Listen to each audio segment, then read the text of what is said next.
The sea was a sheet of polished sapphire, stretching out to meet a sky of the same brilliant hue. I leaned against the railing of the Sea Serpent, my small chartered vessel, basking in the sun and gentle breeze. The peace was deceptive, masking the ocean's true power.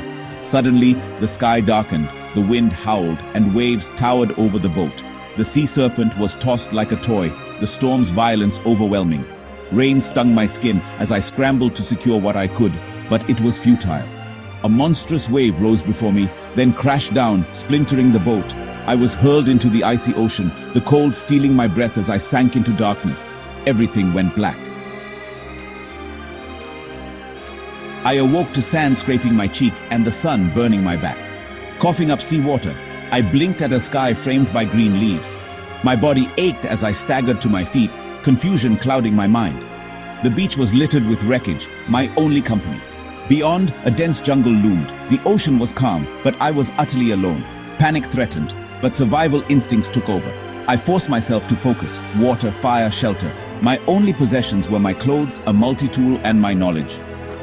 The sun was already sinking. Night would bring new dangers. I had to act. Survival depended on it. The race had begun.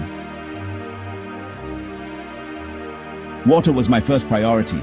I searched inland, following signs of life until I found a trickling stream. Next, I needed shelter. A rocky overhang became my refuge, palm fronds my walls. As dusk fell, I faced the hardest task: fire. My hands blistered as I spun a makeshift drill, coaxing smoke from dry coconut husk. At last, a tiny flame flickered to life. Relief washed over me as I fed it twigs, watching it grow. With water, shelter, and fire, I had survived my first day. The basics were in place, but the real challenge was just beginning. Night settled in, and I clung to the warmth of my fragile fire. Hunger struck hard by the second day, a hollow ache I couldn't ignore. I found coconuts for food and water, but it wasn't enough. Rock pools yielded crabs and limpets, which I cooked over the fire. Even grubs became fuel. Survival redefined my idea of a meal. Yet, a deeper hunger gnawed at me: loneliness. The silence was immense. I talked to myself just to hear a voice. Nights by the fire were the hardest, the isolation nearly overwhelming. I set small goals: find water, improve shelter, discover new food. Each small victory kept despair at bay. Survival was as much a mental battle as a physical one. I learned to fight for hope, one day at a time. Days blurred into weeks, routine replacing panic. My life followed the sun and tides. I became part of the island's rhythm. I learned to read the weather, forage safely, and fish with a handmade spear. The first fish I caught felt like a feast, a triumph of patience and skill. My shelter improved, and I crafted simple comforts: a mat, a cup, a bowl. These small creations restored my sense of humanity. I stopped fighting the island and started working with it. Fear faded, replaced by respect and familiarity. The island was both captor and provider. Adaptation became my greatest strength. Just as I found my footing, the island reminded me of its power. A violent storm shredded my shelter and drowned my fire. I spent a freezing, hopeless night exposed to the elements. The devastation was crushing, but I forced myself to rebuild. Reconstructing shelter was slow. Relighting the fire took days of failure. When the flame finally returned, it was more than warmth. It was hope reborn. The setback taught me resilience. Survival isn't about never failing, but about rising again. Each disaster was a lesson in persistence. The island tested me, but I refused to give in. I learned to endure no matter how many times I was knocked down. Months passed. I lost track of time, marking days by the moon. I built a massive signal fire, feeding it daily despite the empty horizon.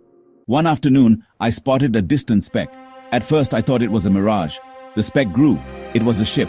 Adrenaline surged as I raced to light my signal fire, hands shaking with desperation. Smoke billowed skyward, a plea for rescue. I waved and shouted, willing them to see me. The ship seemed to hesitate, then turned toward the island. My heart pounded as hope fled to life. Everything depended on that single moment. The ship turned, and relief overwhelmed me. A rescue boat sped ashore. The crew's faces were a blur of concern and disbelief. I could barely speak, only manage my name. The journey back to civilization was surreal.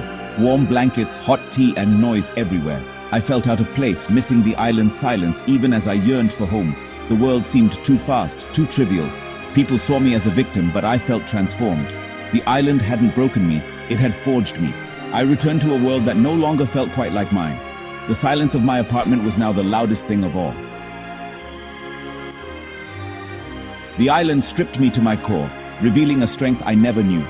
I learned to choose hope each day, to find beauty in the smallest things. Survival rewired my perspective. Now I cherish clean water, a warm bed, a simple meal. True happiness is found in quiet moments, not grand achievements. Hope is an active choice, the fuel for survival. It's what keeps you going when everything else fails.